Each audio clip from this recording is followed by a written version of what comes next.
everybody, and welcome back to our YouTube channel. My name is Emily, this is my tortoise Robert, and we just enjoy making videos to let you guys see what we've been up to. So we hope you enjoy this week's video. Today Robert is having a little bit of watermelon, and then on another day I painted his house, which, as you know, these videos are filmed over multiple days, never just one day. So this is what our week consisted of this week. And of course, he also had a little bit of a soak in his kiddie pool. And right here you see me spraying him with some bug repellent. That's because down here in the deep south of Louisiana, we struggle with mosquitoes. And if you're familiar with reptile biology, they don't produce as many blood cells or as quickly as we do as mammals. So it's really important to keep those mosquitoes off of him, and as long as I don't spray it on his skin, directly on his skin and just around his shell, it is safe for him to use. And I also highly recommend it if you have a problem with mosquitoes as well.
So now's time for one of the more satisfying parts of today's video. I finally painted Robert's house. Oh, this was so long overdue. So you didn't see me do this, but first I took some sandpaper and sanded off some of those paint chips where the red was kind of flaking off, and now I'm going over it with the new fresh paint. This color is called Habitat, and I believe it is bear paint from Home Depot. So it was a really went on well. And amazingly, you are about to see the most interesting gadget I have ever come in contact with. So you have this little part where you unscrew your paint can. Instead of taking the entire lid off, you screw on this other funnel piece and boom, dump it in, and there you have it. Unscrew that, put the cap back on, and wow, look at that. No mess, no cleanup, just easy peasy. And I do want to comment on his doorway. So this was originally a doghouse that my brother built probably 20 years ago, no kidding, for one of his big dogs that we had, you know, again, 20 years ago. So when I originally got Robert, he did not fit into the doorway, and I had to take a saw and open that doorway and make it bigger. So I do need to add the trim back around the edge just to clean it up and make it look a little prettier. But on this day I was really just focusing on getting that painting done.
So I don't really show it too much in this video because I figured it would get kind of boring, but I do go over the doghouse 2 more times after this first initial coat, and then I go through with a little paintbrush and get in all those little tiny nooks and crannies that you can't quite reach with the roller.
And here we have the final product. Robert's house looks so much better, fits in with the backyard so much better, and he can just go in there and relax and hide from the world. Instead of being in a giant red box, he can now be in a soothing, neutral toned box that just so much better fits his style. So there you have it, his finished, repainted doghouse. Was on, Kev?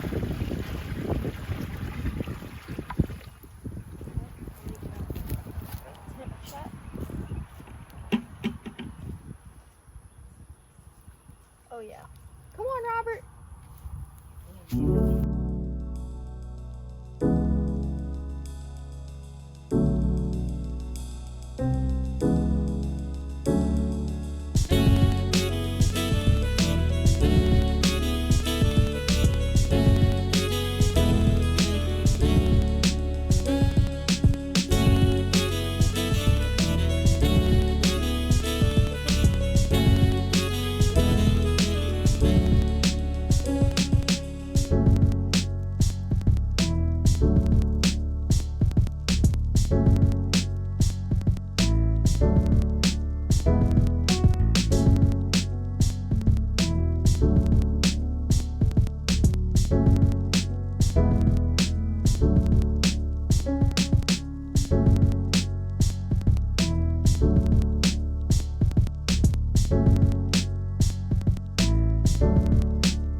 In tortoise ownership, it is super important to note that they need to be soaked in water at least once a week. This allows them to take in water, and as they take it in through their bottom, they're releasing their waste as well. So if you notice that your tortoise hasn't gone to the bathroom in a while, or you haven't been noticing a regular flow, you're going to want to soak them, and that is what is going to get all of that stuff inside to release and come out, so that way your tortoise can stay healthy and happy.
Mr. Robert is later in the day, relaxing in his little box, happy as can be. So I just wanted to take a second to say thank you guys so much for keeping up with us. We appreciate you more than you could ever know, and we hope to see you back again next week. Remember to like and subscribe if you haven't already, and we'll see you again next week. Thanks guys, and have an awesome week. We love you so much.